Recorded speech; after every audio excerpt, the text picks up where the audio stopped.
bigkamin at puro kalokohan yung ginagawa ng aming mga concessionaires doon. Inimbestigahan ko po sila. Wala pong gusto makinig sa akin. Pinagtatawanan po ako. Pinaiiyak po ako sa Kongreso. Talagang pag ako ay nagde-defend, parang may mga abogado yung Manila Water at Maynilad. Walang gustong makinig sa akin. Lumipas ang 10 taon, naging presidente sa Pangulong Duterte. Pinakita ko sa kanya yung investigasyon ko sa tubig. Alam niyo po kung ano ginawa niya? Ayun, pinatawag yung dalawa at sinabing mga siraulo kayo, hindi ko babayaran yung arbitration sa Singapore. At mula ngayon, kayo ay magiging franchise na. Hindi niyo pwedeng abusuhin ang mga consumers ng ating bayan.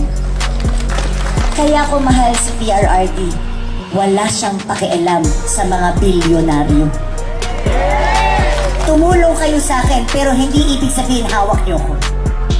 Yun ang pinakamaganda. Hindi binibenta ang bansa sa iilang mayayaman dito sa ating bayan.